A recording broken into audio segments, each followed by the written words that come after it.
right, Second Chronicles 8. Let's call this one For Now and subtitle it Growth, because we are going to see the ways in which Solomon, after finishing his early building projects, is going to continue to develop Israel during the next phase of his kingdom. And so he's going to start by rebuilding some of the cities that seem to have fallen in some disrepair. And not only is he going to rebuild some of the cities of Israel, he is going to build up others that seem to be away from Jerusalem proper, or his, as we mentioned, original building projects in those first 20 years.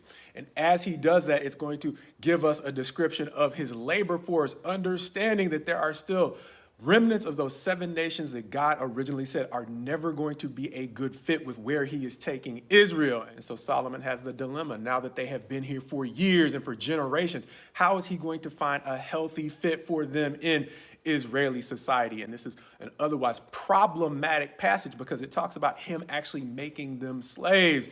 And biblical slavery is a hot button issue, but understand that this is the primary source of slaves in Israel, as we've seen it to this point.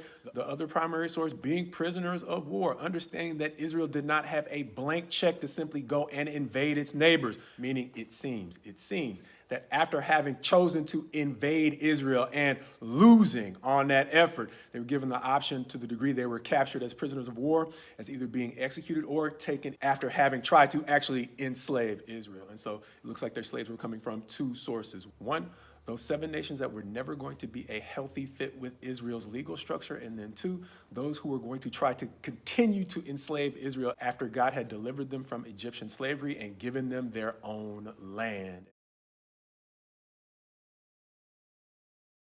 This is a society that permitted slavery in certain circumstances, but you could not steal a person or kidnap them and subject them to forced servitude. That's punishable by death. Think of it this way.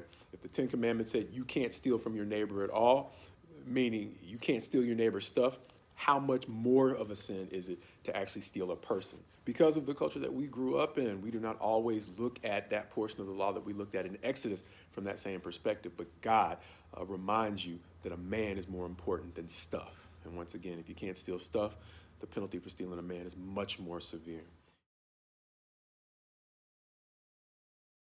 The rest of the chapter is actually going to talk about how Solomon found a healthy fit for his neighbors, even within Israeli society. Understanding that the next thing that chapter is going to talk about is how he found a healthy fit for his Egyptian wife, acknowledging the way that he moved her into a space that respected the boundaries that God set around the holy places reserved for the work of the priests and the Levites, helping us to see the way that Solomon set healthy boundaries between his personal and professional life, understanding that the next set of verses are going to describe the way in which he organized the priests and the Levites in a way that allowed them to work in peace in God's holy spaces. And finally, the chapter is going to end up by talking about the growing relationship that Solomon developed with Hiram, king of Tyre.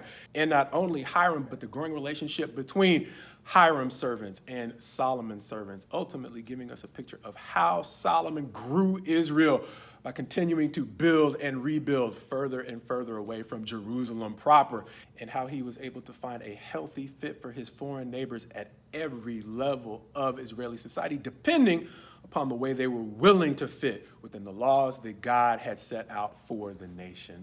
Something we'll see even more in the next chapter as we get Second Chronicles perspective on Solomon's visit from the Queen of Sheba.